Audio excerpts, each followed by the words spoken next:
Est-ce que vous avez entendu parler de Sound of Freedom? Probablement, hein, vu les 250 millions de dollars que le film a rapporté en termes de recettes, et tout l'encre qui a coulé lors de sa sortie en France. Si ce n'est pas votre cas, eh bien, voilà un peu de contexte. Sound of Freedom est un film sorti en 2023, réalisé par Alejandro Gomez Monteverde et produit par Angel Studio, une société qui produit exclusivement des films ayant pour but de promouvoir l'évangélisme. L'intrigue est inspirée de l'histoire vraie de Tim Ballard, un ancien agent d'État de la sécurité intérieure des États-Unis, qui a fondé Hour, une organisation luttant contre le trafic d'êtres humains, notamment celui d'enfants. À cause de son sujet choc, le film a failli se voir être censuré et interdit à la distribution. D'autant plus que l'histoire vraie de Tim Ballard révèle un trafic plus large impliquant les hautes sphères du gouvernement. Néanmoins, Angel Studio s'est battu pour diffuser le film, et Sound of Freedom a non seulement pu sortir en salle, mais s'est révélé être un franc succès, au point qu'il soit l'un des films les plus rentables de l'histoire du cinéma par rapport à son budget. Ça, c'est la version de l'équipe du film et d'une bonne partie du public. Parce que la réalité est tout autre. Oui, les chiffres sont vrais, hein, le film a été un franc succès inespéré, mais ce qui me gêne, c'est tout ce marketing autour du voilà, que le film révélerait un certain complot qu'il faudrait cacher, voilà, venant de l'élite américaine et du gouvernement. Imaginez, vous êtes une société de production indépendante visant un public de niche, vos revenus fiscaux sont aléatoires dus à la faible constance et visibilité de vos contenus, et vous êtes né de la fracture d'une société qui était sur le point de mettre la clé sur la porte à cause d'un litige avec Disney. Vous produisez un film à petit budget sur un sujet peu commercial, mais miracle, des conspirationnistes y voient un lien entre la faible distribution du film et le vœu de l'élite américaine d'éviter un éveil des consciences sur un trafic pédocriminel. De surcroît, les Américains sont habitués aux histoires de complots mêlant pédocriminels et célébrités, comme avec le Pizzagate, qui accusait Hillary Clinton à l'époque, et une pizzeria de Washington DC d'être directement liée à un trafic d'êtres humains. Angel Studio avait donc les cartes en main pour assurer une bonne publicité à Sound of Freedom, tout en ne faisant aucun commentaire pour soutenir ou réfuter les rumeurs de boycottage de Disney et des politiques. Le public s'est diversifié, car en plus des évangélistes et des conspirationnistes, le film a attiré un public plus lambda, plus curieux.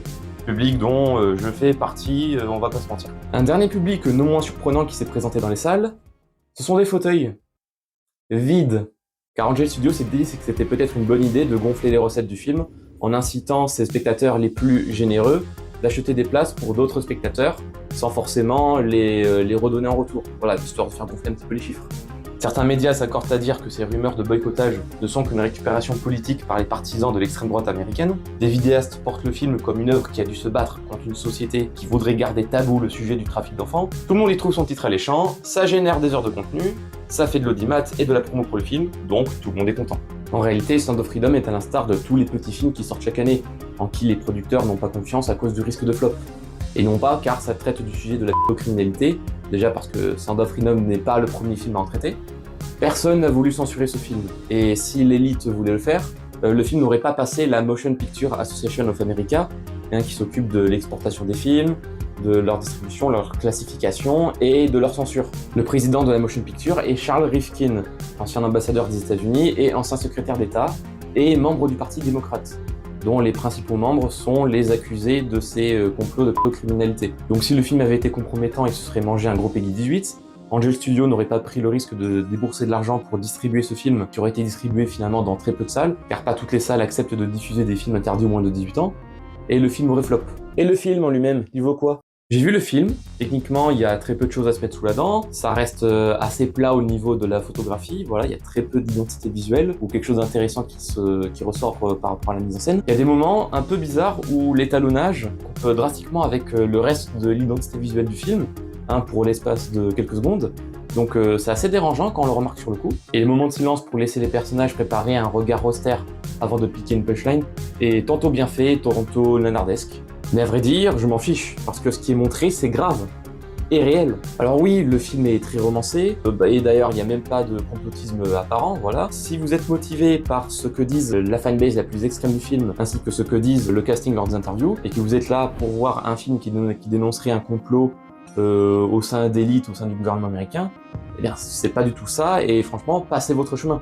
Tout l'aspect complotisme, c'est du marketing vendu par les adhérents du film, les complotistes et le casting. Aucune scène d'abus n'est explicite, d'ailleurs j'ai été gravement surpris de voir qu'il y ait des vidéastes et considérer ça comme un défaut, puisque selon eux ça réduirait l'impact émotionnel lors des scènes d'abus. Les violences sexuelles ne sont pas montrées, mais elles sont suggérées. et les scènes coupent juste avant que l'acte ait lieu. Et ça n'enlève en rien la gravité que j'ai ressentie lors de mon visionnage. Il y a 2 scènes où j'ai trouvé qu'il y avait des idées très bien exploitées. La première, c'est ce générique quand au tout début du film, on voit de véritables enlèvements capturés par vidéosurveillance. Voilà, on nous brise de 4 murs pour vous dire, voilà, ce que vous allez voir, c'est un film, mais c'est la réalité. La deuxième scène, sans spoiler, tu as 2 personnages qui se battent à côté d'un enfant, et on suit la scène quasiment du point de vue de cet enfant. Durant le combat, l'image est temporairement masquée au noir, car l'enfant essaye de masquer ses yeux pour ne pas voir la violence du combat. Ça permet d'une part de ne pas élaborer toute une scène de combat, et en plus ça permet de rester dans la thématique du film, qui est l'innocence des enfants face à la cruauté des hommes. Donc pour le coup, je trouvais que c'était vraiment efficace de ce point de vue-là. Sans parler du texte de fin qui relate le reste de la vie de Tim Ballard, et qui termine par cette citation qui est pour moi à glacer le sang. Il n'y a jamais eu autant d'esclaves de nos jours que lorsque l'esclavage était légal. Ce sont des scènes qui marquent, et malgré les nombreux défauts du film, je comprends qu'il puisse quand même avoir trouvé son public et avoir marqué les gens. Et il en faut comme ça des œuvres qui rencontrent un tel succès et qui relancent l'intérêt pour des sujets aussi graves. Je trouve ça juste dommage, voire même dangereux, de faire tout ce marketing et cette réappropriation politique pour un film complotiste qui en soi n'est pas si complot que ça. Je veux dire, dans le film, à part peut-être une miss et un gars qui gère plusieurs hôtels, bon, il n'y a pas vraiment de personnes riches ou puissantes qui est impliquée, ni même de grosses personnalités. Il n'y a pas vraiment de critiques ou d'accusations du gouvernement américain ou du système mis en place. Petit aparté, je trouve ça quand même éthiquement discutable que Angel Studio ait voulu faire gonfler les recettes du film en incitant les gens à acheter des tickets pour des fauteuils vides, plutôt que d'inciter à faire des dons pour des organisations luttant contre le trafic d'enfants. Ce qui est, disons-le, pour une société évangéliste, sacrément ironique. Sans parler du producteur qui a nié tout aspect politique dans la campagne marketing, mais qui a laissé le casting propager des théories popularisées par QAnon. C'est quoi QAnon? Eh bien QAnon, c'est...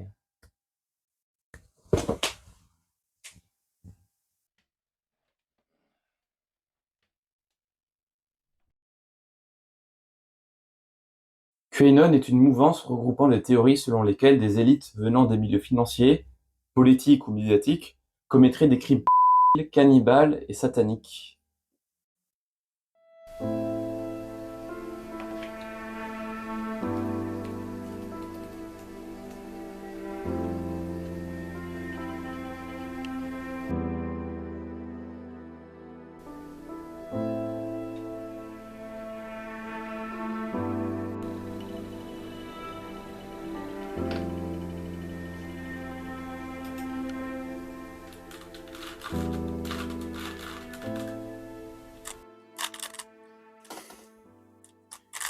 Je peux pas juste parler d'un film sans devoir éplucher toutes les aberrations que relaie le casting et les complotistes. Et comment tu sais qu'il raconte des conneries? Je sais pas, la réappropriation politique, le manque de preuves tangibles, l'incohérence de discours entre les adhérents de QAnon, l'imagerie sectaire. L'imagerie sectaire.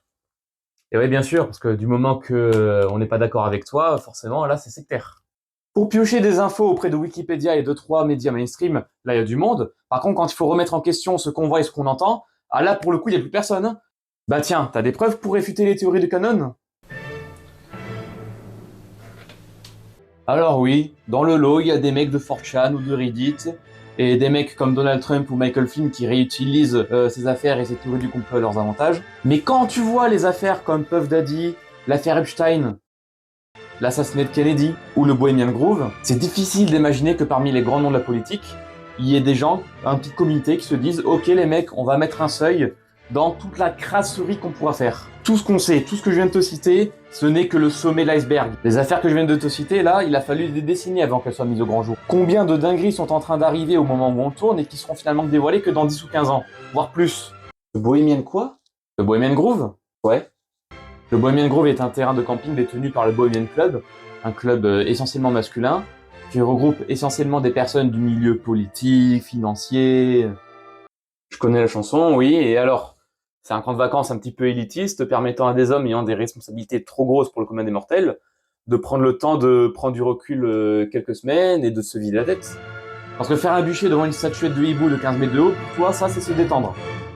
Ok, ça va être compliqué. Bon, allez, vas-y, énumère tout. C'est là-bas, par exemple, que le projet Manhattan, qui a mené à la création de la bombe atomique, a vu ses graines être plantées, puisque Robert Oppenheimer, le chef du projet Manhattan, fréquentait justement des membres qui appartenaient à ce club. Et parmi les membres de ce club, il y en a qui ont justement fait partie du projet Manhattan. T'as un système de hiérarchie qui fait que certaines personnes n'ont pas le droit d'accéder à certaines zones du club, voire même à certains bâtiments qui restent totalement coupés du monde et qui ne laissent aucune entrevue sur l'intérieur. Quasiment tous les présidents républicains ont fait partie de ce club, et même des personnalités françaises auraient été invitées. Auraient. Bah écoute, on fait avec ce qu'on a, c'est suffisamment ardu de trouver des infos avec ce qu'on sait déjà. Si tout ce petit monde était lisse, ils ne cacheraient rien à propos de leurs vacances au camping, en train d'imiter des sacrifices humains, entre 2-3 bières pong et des injections d'adrénochrome. L'adréno quoi? L'adrénochrome, c'est une substance qui... On peut pas juste parler d'un film? L'adrénochrome est une substance prélevée dans les glandes surrénales. Ces glandes nous sont utiles pour générer les hormones liées au stress. Apparemment, certains trafics utiliseraient des enfants pour pouvoir leur prélever cet adrénochrome lorsqu'ils sont effrayés. Et d'ailleurs, justement, QAnon partage justement cette théorie, et il serait pas étonnant que certaines stars d'Hollywood ou même des personnes de pouvoir seraient impliquées dans des trafics d'enfants pour prélever cet adrénochrome qui aurait apparemment certains effets rajeunissants. Vous voyez, ça fait tilt un peu. Ça vient de Las Vegas Parano, ton truc. L'adrénochrome ne sert ni de rajeunissant, ni de psychotrope. Ça n'est même pas sécrété par les glandes surrénales. C'est synthétisé en laboratoire. Bah, ça n'empêche pas qu'il y ait des trucs bizarres, quoi, tu vois, mais... QAnon, tout ça...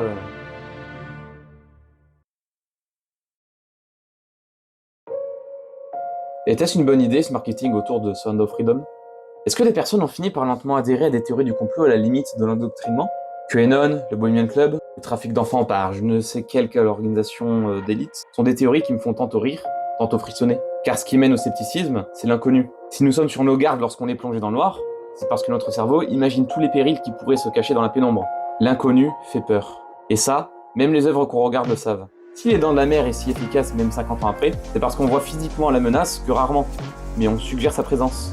Si une théorie est vérifiable, alors ce n'est plus une théorie, c'est un fait. Les théories du complot peuvent faire grimacer, mais du moment qu'elles ne peuvent ni être approuvées ni réfutées, il ne reste que l'inconnu et ses abysses vertigineuses, où la vérité n'est pas sûre de revoir la lumière du jour. Et c'est pareil pour la confiance. Lorsqu'on est habitué aux scandales, aux mensonges qui coûtent la vie à des milliers d'innocents, et aux proportions que peuvent prendre une guerre d'images, l'imaginaire prend place et les théories les plus folles fusent. Depuis tout à l'heure, je ne prends des exemples qu'à l'échelle politique, mais ce sentiment qu'on appelle tout simplement la paranoïa, on l'a tous déjà ressenti. Imaginons un couple où un des deux partenaires est de plus en plus distant, et que la communication est houleuse. L'autre se mettra probablement à douter et à imaginer 1000 scénarios pour combler la partie manquante de sa réalité. L'humain déteste le mystère. Alors imaginez le poids que peuvent avoir lorsque les médias, mainstream et la politique utilisent la paranoïa des gens pour une guerre d'images. Quand je fais des recherches sur des groupes un petit peu particuliers ou sur des sujets un petit peu sensibles, mes recommandations changent drastiquement et je commence à avoir du contenu qui est plus adhéré par ces idéologies, par ces groupes. Par exemple, je peux me renseigner sur des vidéastes qui ont des idéologies un petit peu masculinistes, sujet pris totalement au hasard, et je peux me retrouver très facilement avec des recommandations de contenu qui dégagent des avis désastreux visant les femmes, les LGBT, certaines minorités, des avis désastreux mais surtout dangereux à certains moments. Bon, après, on peut se dire, bon, allez, vous et moi, on sait que c'est comme ça que l'algorithme marche, que on regarde un contenu, on l'aime pas, mais on aura quand même du contenu associé à ce qu'on regarde. D'accord. Mais qu'en est-il des personnes plus sensibles, influençables? Quand on voit que même des gens de 40-50 ans se font facilement endoctriner par tout ce qu'ils voient ou même par la désinformation, je me dis, mais c'est comment pour les jeunes? Alors ouais, c'est vrai, ça fait un petit peu vieux con quand je dis ça, mais je parle vraiment des jeunes qui ont par exemple pas l'âge requis pour aller sur les réseaux, donc c'est-à-dire l'âge requis c'est de 13 ans, et encore même à 13 ans ou même à tous les âges, en fait, on peut facilement se faire influencer, voilà, pour nous dicter notre humeur, nos avis politiques, quelle personnalité suivre, quoi consommer, etc., etc. Donc en vrai, finalement, je peux pas tant juger les théories de complot que ça, parce que dans le lot, ça se trouve, il y en a qui ont peut-être raison, même certaines paraissent trop farfelu, ou peut-être que d'autres se révéleraient juste être un tas de conneries relayées par des gens qui veulent donner un sens à leur peur, à l'inconnu, ou juste à leur vie morose dans certains cas. En revanche, ce qui est totalement discutable éthiquement, c'est comment certains groupes, certaines personnalités, comme on l'a vu durant les vidéos, utilisent justement cette peur qu'ont les gens pour pouvoir servir leur but. C'est effrayant à quel point c'est facile de conditionner une idée.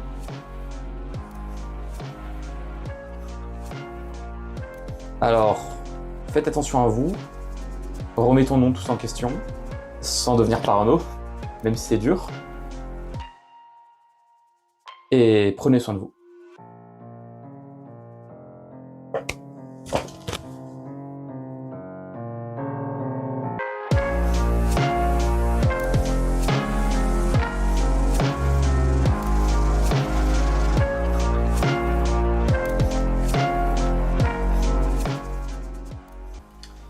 Petit aparté de fin de vidéo, vous pouvez complètement la skipper parce que je vais juste revenir sur ce que j'ai dit précédemment. Alors même si la vidéo en soi c'était plus une critique du marketing de Sound of Freedom et du coup de tout ce qui est autour par rapport à Angel Studio et la récupération politique qu'il y a derrière, sur la fin c'est vrai que je suis quand même parti sur comment on est instrumentalisé par les médias, par la récupération, etc. En vrai, vu la conclusion que j'ai faite à la fin, je me dis si ça serait peut-être intéressant de faire une vidéo sur comment la manipulation marche. Alors là maintenant j'ai pas tant de connaissances que ça, mais en vrai je me dis ça peut être une bonne piste, parce que c'est vrai que à part parler de comment QAnon et d'autres groupes et d'autres partis ont utilisé Sound of Freedom justement pour relayer, repopulariser des théories par rapport au trafic pédocriminel. D'ailleurs au moment où je tourne cette vidéo, il y a l'affaire Epstein qui revient un petit peu sur le devant de la scène, donc vraiment c'est une magnifique coïncidence. Bonjour, c'est le Luverse du montage. Quand je dis magnifique, c'est à prendre évidemment avec de grosses guillemets. Ce qui se passe en ce moment avec la résurgence de l'affaire Epstein est évidemment très grave. Quand j'ai dit magnifique, c'était de manière spontanée, car je voulais dire que c'était quand même une sacrée coïncidence que les affaires de pédocriminalité et surtout l'affaire Epstein reviennent sur le devant de la scène pendant que je faisais le montage. Quand Noir pointe la caméra après avoir cité l'affaire Epstein, c'était pour ensuite faire un parallèle avec ce qui est dit par Sound of Freedom. Mais au moment du montage, vu que toutes ces histoires glauques sont revenues sur le devant de la scène, j'ai donc voulu finalement détourner le geste de Noir pour ensuite faire un parallèle avec l'actualité. Parallèle que je fais du coup là, actuellement. Voilà, donc tout ça pour dire qu'il n'y a pas besoin de se méprendre sur le mot magnifique que j'ai employé, c'était une erreur de ma part. Bref, fin de parenthèse. Mais ouais, j'ai pas tant parlé de mécanismes de manipulation, j'ai pas tant employé des termes assez complexes ou aborder la psychologie, comment ça marche la manipulation, etc. Donc en vrai, je me dis, ouais, pourquoi pas, ça peut être une bonne idée. Voilà. Donc, je sais pas si des gens ont peut-être des suggestions sur peut-être des livres ou certaines sources, etc. pour me renseigner là-dessus. Donc ouais, moi je me dis, ça peut être intéressant. Voilà, c'est tout ce que j'avais à dire. Allez,